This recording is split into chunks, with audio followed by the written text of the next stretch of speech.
Resourceful Designer, episode 109, 7 tips for building design client loyalty.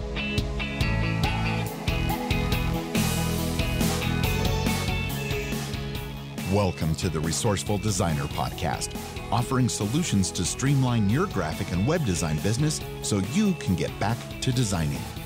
And now, your host. He doesn't have a musical bone in his body, Mark Decote. Welcome to the show. Thank you very much for plugging me in your ears this week. I do appreciate it. Now, I have an interesting topic to discuss this week, and that's client loyalty. And I have 7 tips for how you can build it, how you can help improve and ensure client loyalty. So I hope you're going to enjoy that topic. But before I get to it, I want to share a little bit of exciting news with me. This week, I was asked if I would prepare a presentation to give to a local business group. One of my clients is our local business enterprise center. And the woman who runs the center has been a client of mine for many years, going back to my days at the print shop. Well, she asked me if I would do a presentation to a group of young startups. Her job in the community is to help companies get off the ground. And she is putting on this seminar, and she asked me if I would talk about design, about branding, and just how the way you can be consistent with your brand and keeping things straight across all different mediums, how it can help your business. Now, if you'll remember at the beginning of the year, I said that one of my goals for 2018 is to increase my local design clients. I used to have just exclusively local clients, but my business has built up over the years that now I have clients all around the world. And lately, I've had very few local clients. That scene has seemed to have dried up for me, as a lot of my clients that I had went out of business or people retired, or for whatever reason, I don't do as much work locally as I used to. Well, this is a great opportunity for me because my client, the one who's asking me to come speak, first of all, they're going to pay me to speak, but she also told me that I can advertise my business. And in all my talk of how to use design, one of the things she wants me to talk about is the benefit of hiring a designer. And I'm allowed to hand out my cards and solicit my business. So hopefully this will land me a couple of new clients. We'll have to wait and see. This isn't going to happen for a couple of months now. She's putting the whole thing together, but yep, so I'm going to be a speaker there, and I'm quite excited about that. Now, I'd like to take just a moment here to thank a few people. I'd like to thank Stacy, Andrew, Lisa, Wayne, Josh, Molly, Yannick, Peter, and Ali. These people are all patrons of Resourceful Designer. And what that means is that they are supporting the show for as little as $1 a month on Patreon. So thank you very much, guys. I do appreciate your support. It means so much to me. Your pledges just prove that what I'm doing has some value. Now, if you are not already supporting the podcast and you would like to do so for as little as $1 a month, you can become a patron by visiting resourcefuldesigner.com/Patreon. That's Patreon. And now this week's resource of the week. This week's resource is something I just discovered through Ali, one of the new Patreon supporters of Resourceful Designer. Ali signed up a couple of days ago, and depending on your pledge amount, one of the bonuses you get as a Patreon supporter is that you can have your website linked from Resourceful Designer, so it creates a backlink to your website.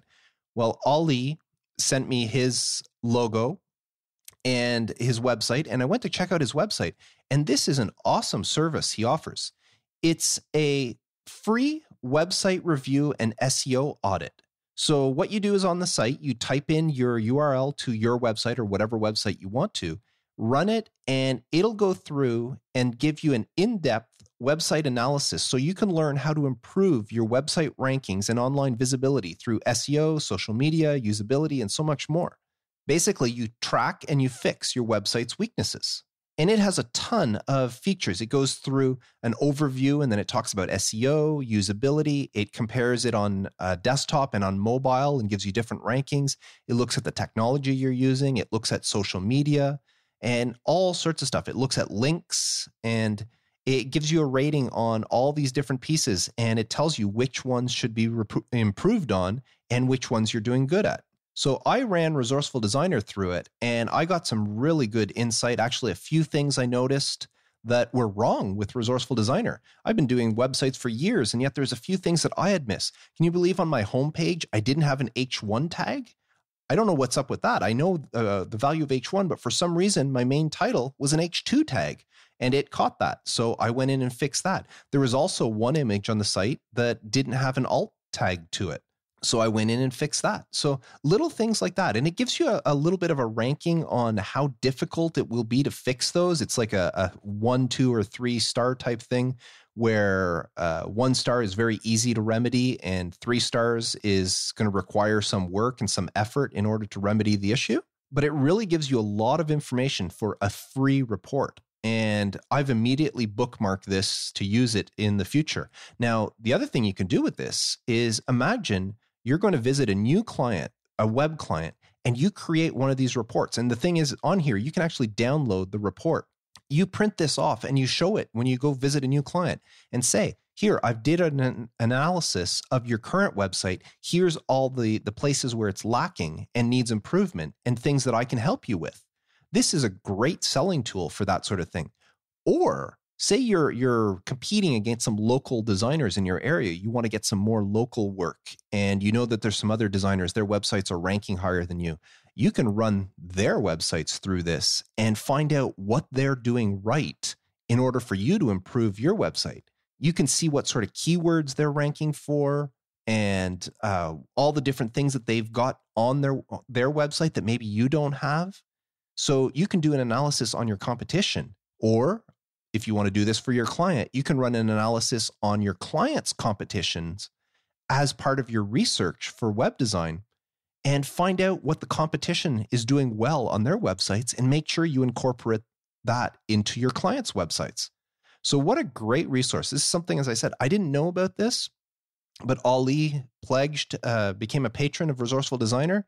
And in it, he sent me his website because part of his pledge level is including a backlink to his website. And of course, I'm not just going to type the website or put the website on my site without looking to see what it is. And I was pleasantly surprised. So if you are into web design, or if you even have your own website and you're curious to know how it would rank SEO wise, or not how it ranks like in the system, but all the things that are working for it and things that need to improve, or things that are completely wrong that need to be fixed, then I highly recommend you visit runningseo.com. That's runningseo.com and check out your website. And now, 7 tips for building design client loyalty. Now, when it comes to your design business, everything you do and everything you don't do tells your clients how they should feel about you and your business. Being a great designer isn't enough these days, at least not enough to garner client loyalty. There are so many great designers out there. Why would somebody choose you over one of them?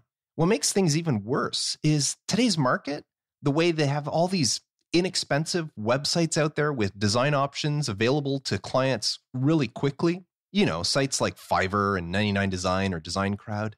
All these places are viable options for a client to go get design work done. So in this day and age, not only do you need to prove that you're a good designer, you also need to prove to your clients that you are worth the money you are charging for your services. You need to do everything you can to prove to your clients that their money is better spent with you. And when you manage to achieve that, you'll be rewarded with a client that is loyal to you and loyal to your business. So how do you accomplish this? Well, I've put together 7 tips that'll help you build loyal design clients. Tip number 1, do what you say you'll do. The ability to follow through on your commitments is extremely valuable when it comes to client loyalty. When you tell a client you're going to do something, follow through and do it. It's that simple. And remember that all your conversations that you have with clients, your clients hear those comments as promises. So if you don't do what you said you would do, it's like you're breaking a promise with your client, and they will lose trust in you. And it doesn't matter how long you've been working with a client or how much trust you've already built up. Failing to follow through on something you said you would do will ruin that goodwill and client loyalty you've been building up. And that's something very hard to recover from once somebody loses trust in you. Now, if for some reason you're not able to follow through, like Let's say you give a date, you're going to have something done by the end of the week, and you realize that, oh, I'm not going to be able to do that. It's okay to give your clients ample notice or advance notice that you can't do that. They'll appreciate that, and it'll help build that loyalty because they see you in a vulnerable state saying, sorry, I told you I'd have it by Friday, but I'm not going to be able to. It'll probably be Monday or Tuesday. As long as you tell them that in advance. Apologizing after the fact, giving them something on Tuesday that you promised the previous Friday, and saying, sorry, I tried, but I couldn't do it, so here it is, that's useless. It's just going to hurt that trust that they've built up with you. Remember, actions speak louder than words, so follow through on what you say you'll do. Now, tip number 2, share your discoveries. In our line of work as designers, we get to talk to a lot of different people in a lot of different fields. Even if you're in a niche where you work with certain people, a certain design niche, still throughout the day, throughout the week, you have conversations with so many different people. Well, some of those conversations may have news or ideas or anything that maybe not too much interest to you, but it could be of big interest to one of your clients. So whenever you hear something you think one of your clients might be interested in, pass it along to them. I mean, providing you can, that is. Like I have a case where I have 2 clients that are golf courses, both of them competing. They both golf courses in the same city, and they are competing with each other. Well, if one of them says something or mentions something that's improving their whatever standings or getting business for them, that's the sort of thing I'm not going to go share that with my other client. But if I hear something from a third party that I think could benefit them, I'll let them know. In the case of these golf courses, whenever a local photographer recently decided to start doing drone photography, and I believe he's the first one in the area to offer drone photography, I contacted both my golf course clients and let them know that this person could take not just photography, but videos of the actual golf holes individually. And I said, imagine on your website, not just having a map of what your golf site looks like, your golf course looks like, but if you had flyovers for every hole and say, this is from the tee, and this is what it's like flying down the course all the way to the green. So I just passed that information on to them, and it's up to them to follow through. And I don't know if they will or not. But simply passing on that information is a great way to stay in touch with your clients. And it shows your clients that you care about them. You don't have to pass on this information, but you do. And it'll go a long way to building client loyalty. Now, tip number 3 is get to know your clients. Building client loyalty is all about relationships. Yep, there's that word again. Building relationships is a cornerstone to any great partnership, and designer and clients included. Relationships is so important that I just did a search, and out of the 100, this is episode 109, out of the previous 108 episodes that I've put out, 25 of them talked about client relationships. That's how important I think this is, and you should think that as well. Learn things about your clients, their birthdays, who their family members are, what they do, what they're up to, what their hobbies are, their interests. Anything that you can garner from your client will help you build a relationship with them. Then, when you are talking to your client, bring up some of this information in whatever conversation you're having. Ask them, how did Martha's recital go? Or how's your dad feeling since his surgery? Or how's Jeff's team doing this year? Simply by discussing these things that are not related to design, but are related to your client's personal life, by doing this, you become part of their personal life. Not only does this show that you care about them more than just as a client, it makes them believe that you really care about them on a personal level, and it'll make them think twice before ever leaving you for a different designer. Now, tip number 4, provide added value. And that means go above and beyond if you can. In tip number 1, I talked about keeping your promises. If you promise to deliver something by Friday, make sure you deliver it on Friday. But what if you promise to deliver something on Friday and you give it to your client on Wednesday, 2 days earlier than you told them you would? To your client, this is an added value for them and something they didn't really realize that was going to happen, and it didn't cost you anything. This is actually a great tip or trick, if you will. Often I will do that. I'll tell a client that I'll have something, I'll deliver a proof to them on a certain day, and I will deliver it early. And your clients will appreciate you for this, and they'll think about it. Now, that doesn't mean that when you hand something on time, they're going to go, oh, well, you told me you get it on Friday and I got it on Friday. They don't realize that. If you tell them you're going to get it to them on a certain day and you give it to them early, they take note. Now, another added value is maybe you can find some little extras that you can provide that other designers don't. Whenever I launch a new website for a client, I always include a series of short videos teaching them how to use their websites, how to log into a website, how to create a post, how to edit a post, how to upload media files, how to create a link. These are all things that a client can easily find on YouTube or just doing a Google search on how to do something. But the fact that I provide these videos, not just of a generic site and how to do it, I create these videos on their own website. So when they watch the video, it's exactly what they would see. I even log in using their account. So I type in their username in the video and their password so that they know if they ever lose it, they can see it again in the video. Now, if you're curious to know how I do that, I use a program called ScreenFlow, which you can get to by visiting resourcefuldesigner.com/ScreenFlow. And that lets me record my screen as I'm visiting their website. And not only does this provide added value to the client, it also lessens your workload because clients won't be contacting you asking, how do I do that again? I forgot how to create a post, or I forgot how to upload media. Can you remind me how to do that? Or you won't spend hours sitting by your client's side trying to teach them how to do this stuff. These videos take me probably less than 10 or 15 minutes to create, and my clients love them. It is an added value that I give them. And I tell them it's at no extra charge. It's part of my fee, of course, it's built in, but it's an added value to them, something they didn't expect. And you could do stuff like if you design a logo, make sure you provide it in various file formats. And not just that, but explain what the various file formats are. I know a lot of designers will do this. If they design a logo or something for a client, they'll give them the JPEGs, the PNGs, the GIF files, the whatever, EPS files, AI files. They'll give them all these things. But to a client that's not tech savvy, they have no idea what all those different things are. So if you create a simple one-page PDF, and you can even create one and give it out to all your clients, you don't have to personalize it. But if you had a simple one-page PDF listing the different file types and where they should be used, this is great value to your clients, especially somebody who's not tech savvy. So the next time that somebody contacts them and says, I need your logo because I'm putting it on my website, the client can look at this PDF and say, okay, they want a logo for the website. Which one do I give them? Oh, I can give them the JPEG, the PNG, or the GIF, but I'm not going to give them the EPS. Or if somebody says, I need your logo because we're doing a car wrap and you want it big on the side of your truck, the client can look at the sheet and go, oh, well, in this case, the supplier needs the EPS file.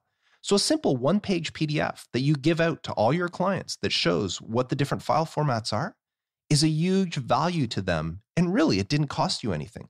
So anything you can do to create added value goes a long way to strengthen client loyalty because they'll appreciate you for it. Now, tip number 5 is engage your clients and give them a reason to come back to you. Once a project is over, that doesn't mean communication with your client should be over until the next time they contact you. You need to keep in touch with them. Let them know of new or improved services you offer. Are you now all of a sudden getting into Facebook advertising? Well, let your clients know about it. I'm sure some of them are curious about it and might want your help. Have you maybe discovered a new supplier that offers some new, innovative marketing doohickey, some promotional piece that you think maybe certain clients might like that sort of thing, or it could benefit them? Well, contact your clients about them. Let them know that you've discovered this. Maybe you designed something new for a client, something you've never done before. A client asks you to do something and you go, wow, this is something I've never done before. Well, once you're done, show it off to your other clients. Let them know that you did this and maybe offer to do the same thing to them if it's something that can suit their business. By letting your clients know about these new and exciting happenings with you and with your company, you build momentum with them. And it makes them somehow feel involved and builds loyalty towards you and your business. Now, tip number 6 to build client loyalty is to get feedback from your clients. I just talked about staying in touch and engaging with your clients. While you're at it, why not ask them for their opinions on your business and your services? Were they happy with the most recent dealings with you? Did the service you provide meet their expectations? Ask them if there's anything you could have done to make the experience better. By asking your clients for their opinion, it's a great way to show you care about what they have to say and that you are listening to their concerns. And once again, they will appreciate you for that, and it builds loyalty. And the last thing I want to share, the last tip for building client loyalty, is show your appreciation. When you were a young child, didn't your parents teach you to say thank you when somebody gives you something? Well, your clients are giving you work, and that's work that they could have taken somewhere else. They could have gone to any designer with that work, but no, they went to you, and you should be grateful for it. I'm sure you are grateful, but does your client know you're grateful? Don't forget to thank them for the business. It's such a simple gesture. It could be an email, it could be a card, it could be a phone call afterwards just saying thanks a lot. It's such a simple gesture, and it's something that's rarely seen in the service industry. Not many businesses do it, and your clients will take note and they will remember you for it because of that, because it's not something people hear very often. When they do hear it, they will remember, and that will definitely increase their loyalty towards you. They will appreciate you for taking notice of them. So there you have it. 7 tips for building client loyalty. Number 1, do what you say you'll do. Number 2, share your discoveries. Number 3, get to know your clients. Number 4, provide added value. Number 5, engage your clients and give them a reason to come back to you. Number 6, get feedback from your clients. And number 7, show your appreciation. Now, if you follow these tips to increase client loyalty towards you and your business, not only will you be ensuring a long-lasting relationship with those clients, but you'll be growing your business as well. Because a loyal client is somebody that's more apt to talk about you, to spread the word, to refer people to you. And that's a great way for you to expand your client base. And it all comes down to client loyalty. Now, I would love to know what you do to build client loyalty. Do you have any special tricks or tips that you do to help build them? Let me know by visiting resourcefuldesigner.com/episode 109 and leaving a comment for this episode. And now, this week's question of the week. This week's question comes in from Miranda. Miranda wrote, "Hi Mark, I was wondering if you ever worked in a small design agency and if you had any tips for a graphic designer with about a year of professional experience. I've worked in a big agency and a small design business. I'd love your feedback on how to get a small design agency better quality work. My boss is kind of old school, so some of the work is not branding our clients. It's more production work. We have branded clients and we have some great clients we've branded, but I wanted your take on how to get better clients and how to navigate them to understanding how important their brand is. Thanks so much. Would love to hear from you."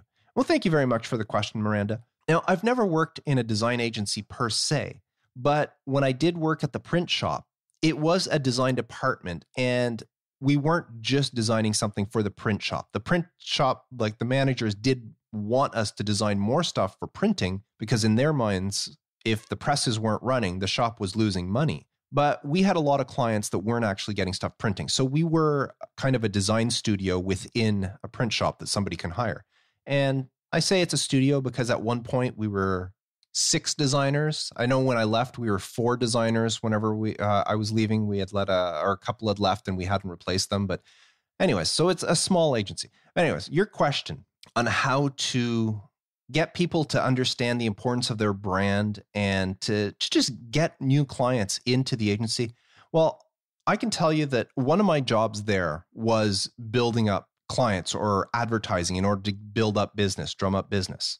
And the biggest thing I learned is show, don't say. I can tell you that we advertised pop-up banners, those roll-up banners that, you know, they're maybe 2 or 3 feet wide and you unroll them like a roller blind and you hook them up. And you see them at trade shows and all sorts of lobbies, places and that. We advertised those. We had posters in our shop that showed that we'd produced them. We put out ads in the newspapers. We had, I'm trying to think of all the different things we did. Anyways, we promoted that we did those, and we got barely any traction. Nobody was ordering them from us, or very few people. And the manager thought, well, this was not a good idea to get into this. Nobody wants these things. And then I requested that the manager, why don't we get one? Because we didn't actually have one to show the clients. We just had pictures of them, and we would order them, and like we were designing them and having them printed somewhere else. We weren't actually printing them ourselves. So we would order them and the clients would take them and go home. So when I got the manager to order one, and we designed, like we took one of our posters, and instead of printing it on a poster, we actually printed the information on a banner. We changed the wording to say, this is the type of thing you'd get. Well, when we put that banner in our lobby, all of a sudden, it's as if clients who were blinded to the other promotions about it became aware. And business on pop-up banners picked up big time. And we brought that banner to trade shows. We put it anytime there was an event. If we were sponsoring an event, we'd go put it at the event. And we got so many orders from that just by showing the actual product. Now, the same went for postcards. At one point, we wanted to do, we were trying to drum up some business for something. We decided to do postcards. Well, putting newspaper ads and just telling people that we did postcards, they would all go, oh yeah, okay, that's cute, whatever. But only after we actually sent out postcards ourselves. And our postcards were advertising postcards. But the fact that people were getting postcards in the mail with our information on it prompted them to contact us, and we sold a whole bunch. I mean, order after order. Every day we were getting multiple orders for people wanting postcards. So showing somebody something works. Floor decals. When we had bought a large format printer, one of the things we did was print off these decals that said, you can have your logo, your brand on your store floor. As people walk in, there it is on the floor. Well, we did that, and anytime we'd go to a trade show or anything, we would put a decal saying, your brand here, we print these things. And we had one in our lobby as well. Well, people would see these things and order them. And again, this was something that we had started off. We had told people about it. We had sent out emails about it. Nobody was biting until they actually saw it. And of course, we would brand all these things and show. Now, you're also asking on how to get people to understand the importance of their brand. That is a real tough thing to do. If somebody doesn't realize the importance of their brand, I think the only way to actually show them is gather up all the material that they have and show them the inconsistencies, and then show them a good brand, a brand that's working. Maybe you can show them one of your other clients that's well branded, and show them the difference between a consistent brand right across the board and somebody that doesn't. Somebody who has, I don't know, maybe they do a postcard that looks in one color and one font, and then they do a poster that looks completely different, and their website has completely different color scheme. Show somebody the differences between how branding works and how it doesn't. Again, if it's really hard to convince somebody if they don't see the value, but that would be the first step, is showing them somebody that is successful with it and showing them how creating, especially if you can have a case study showing, well, this business was getting whatever. They were making, I don't know, $100,000 a year beforehand. And then after the rebrand and everything was consistent, now they're selling $300,000 a year. That's the sort of thing that people will listen to. Case studies work really well in that case if you can show it to them. So I guess that's my answer to your question, Miranda. How to get better clients is simply, as I said, show them, don't say. I know that when we were at the print shop, we got so many new people walked through our door that had never come to visit us before because of either the postcard or seeing a floor decal at one of the shows we went to or a pop-up banner somewhere. They would see them and then they came visit us. And those were people that had never been to our business before. So we did build our clientele that way. And as far as branding, again, show, don't tell. If you can show a case study on how branding helped another company, that's the sort of thing, especially if you can show how it improved sales, improved numbers. That's the sort of thing a business owner will want to listen to. So hopefully that answers your question, Miranda. At least that's my take on things. I do appreciate the question. Now, if you would like to have your question answered on a future episode of the podcast, you can do so by visiting resourcefuldesigner.com/feedback and submit your question. And I'll try to answer it on a future episode. So that's it for this week. And one more time, thank you to Stacy, Andrew, Lisa, Wayne, Josh, Molly, Yannick, Peter, and Ali for being patrons of the show. And if you want to become a patron, visit resourcefuldesigner.com/Patreon. That's Patreon. And for as little as $1 a month, you too can support the show. So that's it for this episode. I am Mark Decote, wishing you all the best for your design business. And as always, reminding you to stay creative.